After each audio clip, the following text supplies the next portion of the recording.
UFC Fight Night, Cory Sandhagen versus Deiveson Figueiredo is taking place at the weekend. The Sandman is back, and I am expecting Cory Sandhagen to get back in winning ways after losing to Umar Nurmagomedov just a few months ago. Full breakdown of the entire card. You know how this works, rapid fire predictions of the prelims, and then we're going to go into detail. We're going to go into detail in the main card, okay? So, let's get straight into it. So, we have Juliana Miller versus Ivana Petrovic. I'm going with Ivana Petrovic on this one. I think this is actually a good way to open up the whole card in general, to be honest with you. I like this fight. I'm going to go with Ivana Petrovic here via decision on this one. I think it could be a nice little exciting fight to get the card started here. Juliana Miller, I just haven't seen enough from her to pick her against Ivana Petrovic in this fight, to be honest with you. And I'm expecting her to get this one done via decision. Next up, Thomas Peterson versus Dontel Mayes. I believe that's how you pronounce his name. I'm going with Thomas Peterson here versus first round TKO. This is a heavyweight bout, so you know what that means. They're going to be swinging for the fences. And anything can happen in this one. But I'm going to go with Thomas Peterson in this one. I think he's a little bit too more sharper on the feet. And I think he's going to get this one done. Next up, we have Gaston Bolanos versus Quang Lee. This is actually a good fight. And I don't know which way this one's quite going to go. I'm going to lean towards Gaston Polans via this one. I feel like he might be able to get this one done via submission. I'm going to go with him versus second round submission on that one. It is quite a good one though, but I don't know. I think you might be able to wrap him up with something. Next up, we actually have a very good women's strawweight bout. We have Jilliana Robertson versus Marina Rodriguez. Jillian Robertson is a massive favourite in this one, minus 325. But fuck it, I'm going to go with Marina Rodriguez in this one. She's got loads of experience. I like her style. I think she's going to be able to get this one done. But Jillian Robertson is looking good lately, and I think she can definitely get this one done. It is a very good fight. It is a very close fight. But we'll see how that one plays out, to be honest with you. Next up, we have Ryan Loder versus Azmat Bekov.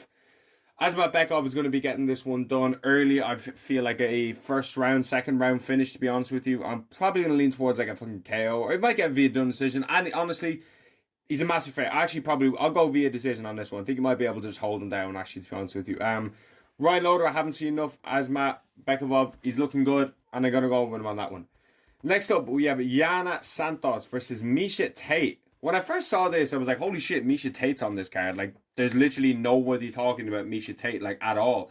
But I'm going to lean towards Miesha Tate on this one. I think she's got a good bit of experience, you know, decent striking and stuff like that. So, I feel like she gets this one done. Yana Santos can definitely win, though. That's a good one. That'll go to a decision. So, I'm going to go with Miesha Tate via decision on that one.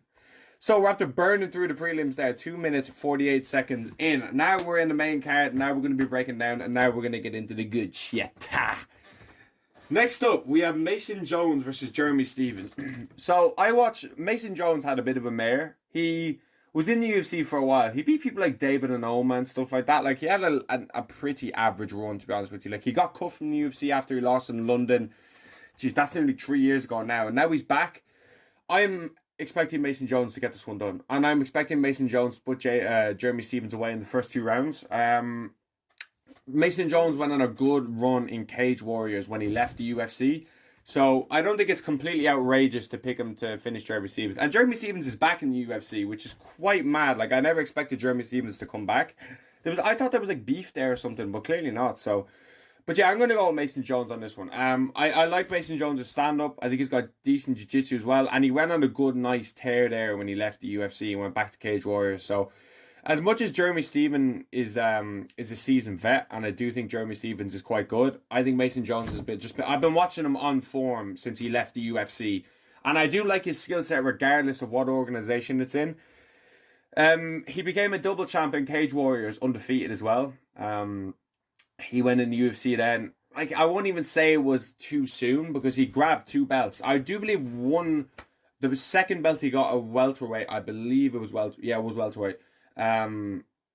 It was quite short notice. That's the thing.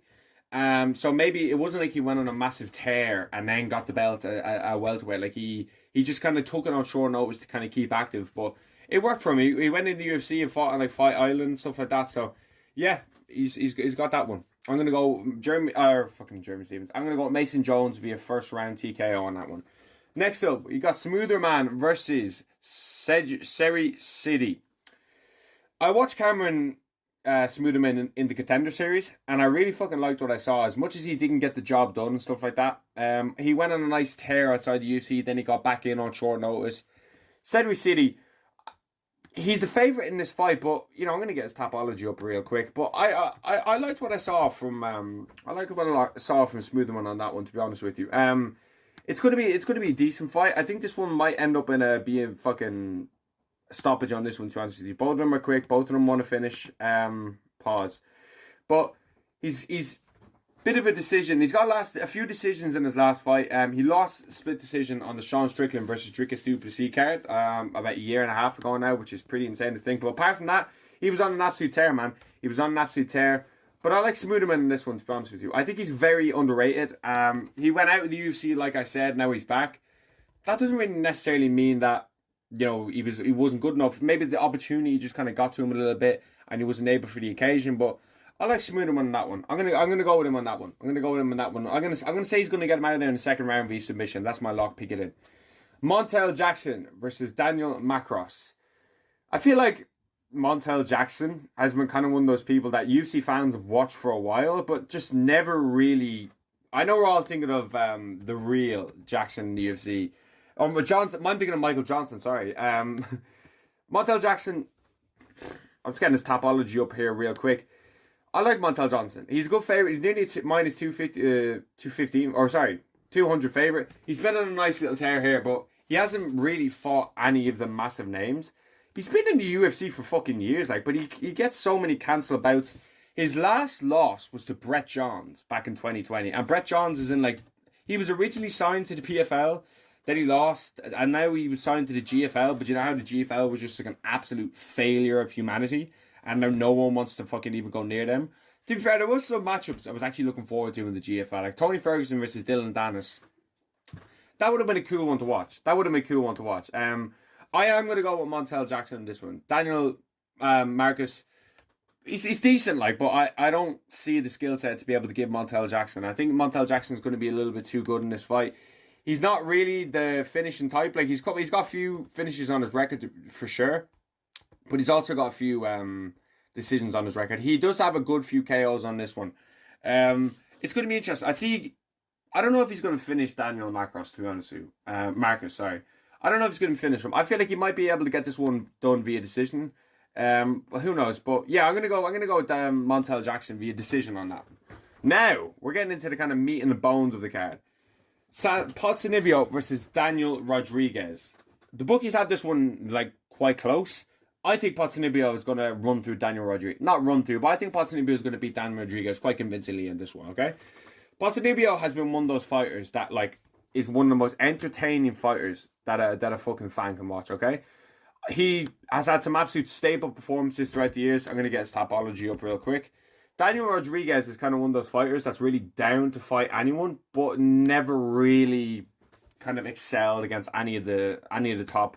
When he fought Ian Gary, he got fucking chinned in the first round. And if we're being honest, if we're looking at Ian Gary's last kind of few performances here, he hasn't really looked like he's going to finish anyone anytime soon. So, but Ponzinibbio has been on the end of some fucking shit kind of losses the last few years. So, he picked up a nice third round finish against Alex Morono, but I do remember watching that, and that was a good fight. It was quite close, but I felt like, if that's the memory serves, I feel like Alex Morono was winning. I could be wrong though. There was one fight he was losing. I can't remember which fight it was, and then he came back to save the fucking day.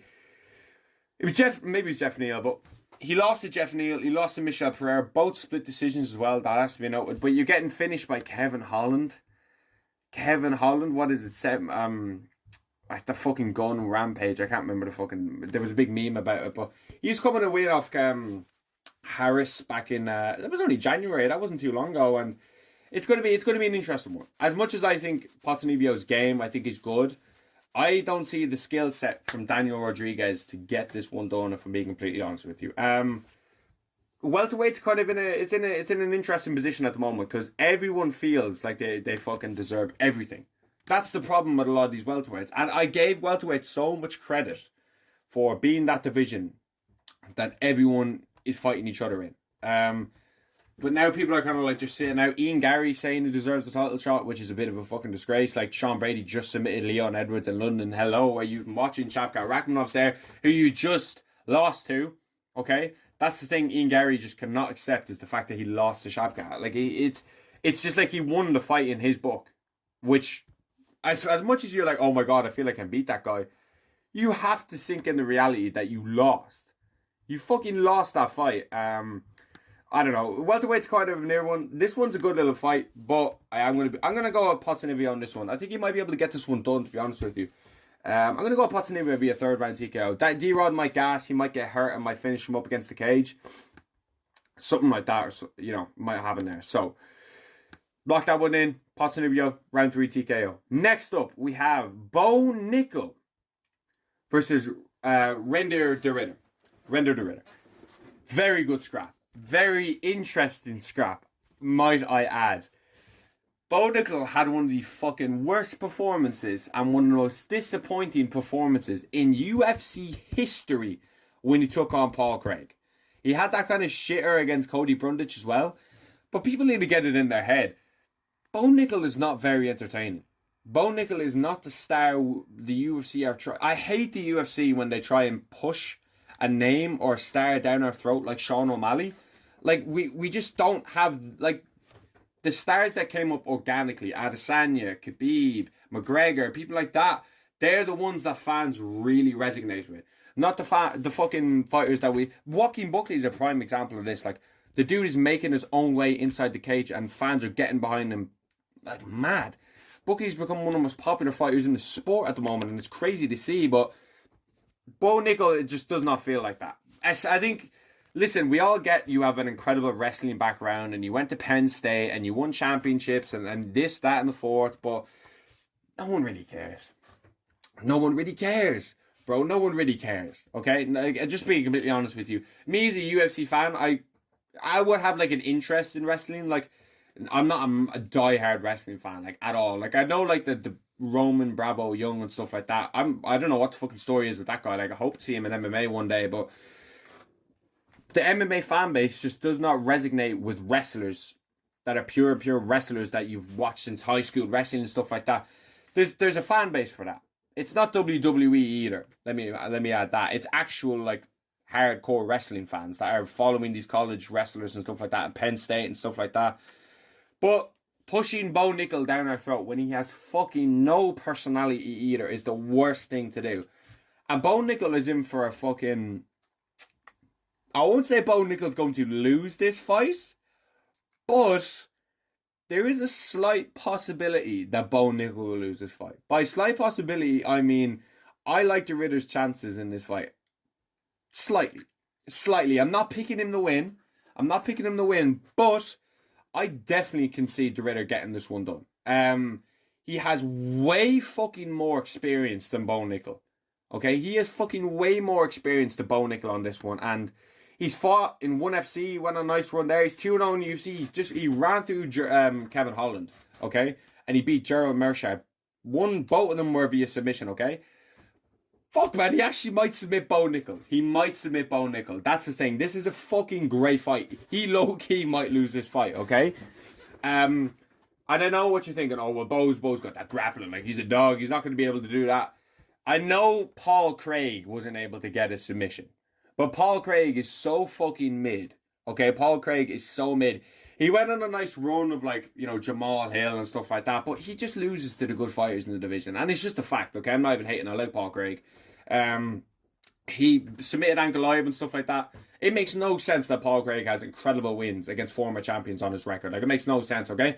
The dude just keeps losing and then just throw a random triangle up, okay? He'll be getting ground and pounded out, and then he'll just mash triangle up, and then he'll just get the victory like that. That's honestly the name of the game for Paul Craig. Like, it's insane, but Bo Nickel was able to do fuck all against Paul Craig, damage-wise. Fuck all, okay? The Ridder's an absolute unit. Okay, he's an absolute unit, and the experience you get from fighting in, like, ONE FC. I know he went on, like, he went on a streak of 3 losses, and one of them was a grappling event within ONE FC. Keep that in mind, but he got finished in both of them against Anselo. I don't even know who the fuck that is. I'm not even going to pretend like I do know that, but it's not like he's invincible either, the Ridder. Do you know what I mean? Like, he definitely has holes in his game. He got finished both of those times against someone that retired in the first round the first time, and then third round in their second fight. But the dude has so many. Fuck it. I'm actually going to pick Deiveson via submission on this one. Looking at his record and stuff like that, and I've seen him the way he took Kevin Holland out like that. Bo Nickel and went on the scale as well, and he said he was like 220. What the fuck are you eating, bro? What the fuck? 40 pounds in a week? Now, we don't actually know when that was taken. Like, that could have been taken at the start of camp. Do you know what I mean? Like, you'd want to be going into fight week 200 anyway. Like, you wouldn't want to be 220. Like, nearly 40 fucking pounds is fucking crazy. 35 pounds? It's insane, but I haven't seen it from his striking either, okay? Bo Nickel's striking is very limited. He's not exactly, like, big as well, Bo Nickel. Am I the only one that thinks that? Bo Nickel's not got this, like, fucking massive muscular physique, and he's an absolute dominating menace physically. Like, he looks a bit like skinny fat, which is quite weird. Not skinny fat, but just like almost a bit skinny. I don't know if he has a hard time making weight. Obviously, the dude is an absolute beast, like, but this is not wrestling, bro.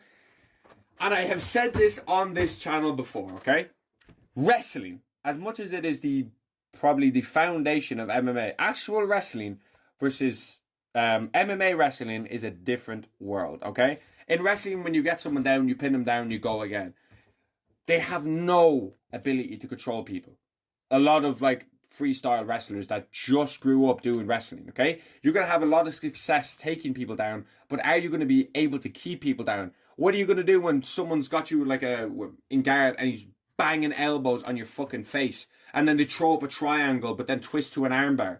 These are all questions I always have about wrestlers, okay? As much as you can get someone down relatively easy if you're Bo Nickel like this, I don't think the Ritter is going to be scared one bit to go to the ground with Bo Nickel. And that's a serious issue for Bo Nickel, okay? Because that is literally Bo Nickel's only path to victory within the UFC. Like, he is being pushed as this all-American wrestler. Like, this dude is to be feared. He doesn't his fuck have to be feared. I'll be real. Like, you can't... Now, he is early on, okay? And Bo Nickel has got a load of finishes in the UFC. Like, Paul Craig was his first decision. But you look at the names here, okay? Jamie Pickett, Woodburn, Cody Brundage. What do they all have in common? They're prelim fighters. And Paul Craig's the only one who's fought a good level of competition that Bo Nickel's kind of stepped up and fought. And look what happened. He went to a decision with him. Couldn't get the finish. Boring ass fight. And everyone was kind of booing Bo Nickel as well, because we were like, this is procedure. Like, you should be able to get this guy out of here. Fuck it, man. I'm going to go to Ritter via submission on this one. The more I think about it, the more I think Bo Nickel just does not have the experience. Okay? And he has only been in the UFC for like three years, I think. Like, his pro career started 2022. I remember seeing a fight on Masvidal's promotion. I believe it was Masvidal's, him and Masvidal are boys and stuff like that. I believe it was Masvidal's promotion. I remember thinking, like, God, this guy's good. But, like, it's easy to look good on those kind of, like, regional scenes. Do you know what I mean? That's why a lot of people that go from, like, Cage Warriors to the UFC, look at Caelan Loughran. We don't really know what happened with him, but he's not in the UFC anymore, okay? And he was breezing Cage Warriors, like, champion, undefeated. Finished people like Luke Shanks, who were meant to be fighting for Zahabi's brother at one stage. So, do you know what I mean? All these outside organizations. Now, he has been doing it in the UFC, like picking up submissions and that. But I think the Ritter's a whole different animal. And I'm going to fucking pick the Ritter on this one. I'm going to go via first round submission, second round submission. Do you know what I mean? Because that experience he has, like ONE FC and all, is priceless. Absolutely priceless. So, fuck it. I'm going to go with the Ritter via submission on that one. That's going to be an absolute banger. Next up, one of my favourite fighters within the UFC, one of my favourite fighters to watch in the UFC, Cory Sandhagen is back, and he's going to be taking on Deiveson Figueiredo. And I am expecting Cory Sandhagen to get this one done quite comfortably. Okay? This dude, like, the thing with Cory that's always kind of like, not bothered me, but kind of worried me, is Cory Sandhagen going to be stuck at like number 4 and number 3 for his entire life? I always say Cory Sandhagen's one of the best number 2s in the world. But I'm wondering, like, is he a number 2 fighter in the UFC? Is he a number 2 fighter? Because he lost Umar Nurmagomedov. He lost to Peter Yan. He lost to TJ Dillashaw. He lost to Aljamain Sterling. Now, as much as that might seem, oh my God, this dude just loses to anyone he's fought, kind of, that's good. Not good, but like elite. TJ Dillashaw, he won that fight. We all know Cory Sandhagen won that fight. He won that fight. Peter Yan, that was on short notice, halfway across the world. Aljamain Sterling pulled out of that fight. And Umar Nurmagomedov, don't be fooled by those judges' scorecards. That was a close fight. As much as, you know, Umar probably won 4 rounds, maybe even 5, they were like 55-60% of the round won by Umar. Like, it was a very close fight, and Sandhagen did really good. He disappointed me in that fight, though. I picked him to win, and I was backing Sandhagen for fucking months to win that fight, but he ended up falling short. But I'm expecting him to be Figueiredo. As much as Figueiredo has looked good at bantamweight, I remember that absolute classic fight we had with Jan. I believe that was back in November. That was Figueiredo's last fight. There has been talks about like Figueiredo going down to fight Pantoja. I don't particularly want to see that. I think he's outgrown that weight class fucking years ago. He's had some great wins like Brandon Moreno, Rob Font, Cody Garbrandt, Chito Vera. So these two seem to be like 4 and 5 fighting. But I feel like Cory Sandhagen has been in those kind of fights for so long. Like Rob Font, Chito Vera. I'm sorry, I want to get this off my chest.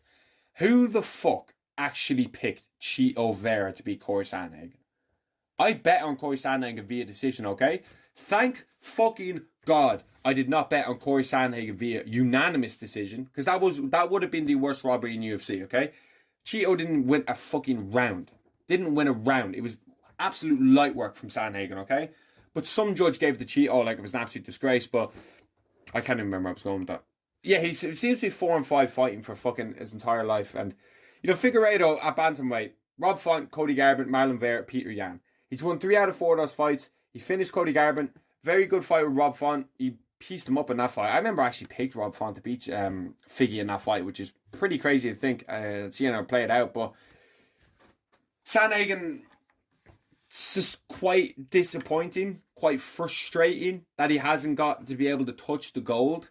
I know he fought for an interim belt, but let's be honest with you, interim belts don't count, and it was short notice. It wasn't like he had a full camp, and we knew the champ was going to be out for like a year, so we'll just fuck it, we'll do an interim champ. You know, because a good champion, if they're out for a year, or they don't want to fight the contenders, will vacate the fucking belt. They won't hold up the fucking division because they're scared of the number 1 contender. That's what usually happens in those scenarios, okay? And they don't make people defend interim belts as well, which is a fucking disgrace. He fought Umar Nurmagomedov there back in August. It was a frustrating fight all the same. It was annoying. It was frustrating. I thought Cory was going to get that one done. But Umar just really showed the level that he's at. And we saw Umar put up the best fight possible against Merab, okay? Like, people giving Umar shit for that fight. The dude lost to Gas Tank, okay? And nobody's not losing to Merab in the Gas Tank department, okay? Sean O'Malley had the best performance out of everyone against Merab. Ever. Okay, of course Ricky Simon beat him up and all, but Sean O'Malley took the 5th round off Merab. And if you were to tell me that leading into the fight, I would have been like, that is insane. And you probably would have bet on Sean O'Malley to win that fight if I had told you that statement alone about the fight. Sean O'Malley will win the 5th. But Merab is just good at absolutely spamming takedowns. Absolutely spamming takedowns. And it can be frustrating to watch as UFC fans, but you have to respect the fact that he's got the best cardio in UFC history. And I've shit on Merab just as much as everyone. I love shitting on Merab. It's fucking fun. But I do respect Merab, and I do respect his dominance in the division. But someone like a Cory Sandhagen in there, throwing out flying knees and submission threat, it's an interesting fight. What's going to be the next for the winner of this? Maybe a Peter Yan rematch for Sandhagen. I think the fans would love that one. But I also think they're going to do Umar versus Yan. I think that's a fight that makes the most sense. I don't know how you don't do that fight, to be honest with you. Stylistically, this fight is going to be a very good fight. I don't really see Cory shooting too much takedowns. I think he's going to have Figgy on the feet. Figgy's powerful though. Like, Figgy can crack, and Cory's not like all defensively sound. I do think Figueiredo is good enough not to get like held down for entire rounds at a time. I don't think Cory's going to be able to find a submission. Figueiredo has probably the submission edge within that fight. I do see Figueiredo probably shooting a little bit. I don't see Cory shooting. I think Cory's takedown defense is insane. Like, you look at that Umar fight, his ability to get back to his feet as well is also insane. So I don't think Figueiredo is going to have, you know, any success at all, to be honest with you, with really getting Sandhagen out there via submission. I think his best bet is to really hurt Sandhagen, you know, pick up the rounds, and even if he's losing rounds, just try knock Sandhagen down and get a big moment, because Cory Sandhagen chipping away at his legs and stuff like that for 4 minutes, whereas you cracking him with a massive right hand and nearly finishing the fight. The judges are only going to think of one thing. The judges are only going to remember one thing. They're going to think about the guy that nearly got fucking finished. And that's just a fact. Just a fact. And I think Cory's defensively sound enough to not get hit by that. Although, even if you look at like the Song Yadong fight, I know that was, fucking years ago, but still, it's something to talk about. It's like 2.5 years, 3 years ago now that he was finding success, Song Yadong, in moments. And I think Figueiredo's got probably better striking than Song Yadong. Someone like Yan was able to find success in that. TJ, not so much. But yeah, I'm going to go with Cory Sandhagen via decision on this one. I think Cory Sandhagen via decision is a safe bet. I don't think you're really running any risk there. I think it's more than likely going to happen. And I like Sandhagen in this fight. I like Sandhagen in general. One of my favourite fighters in UFC. One of my favourite fighters to watch. And I just really like the guy. I think he's an absolute beast. And that's my full breakdown for this card. Probably the fight I'm most looking forward to is Bo Nickel, because he might actually lose. And it's a really good test for him. I hope Bo wins. But I also want to get my picks right. You know what I mean? I want to get my picks right. But it's a good card. And I'm looking forward to it. So let me know what you think down below. Thanks for watching.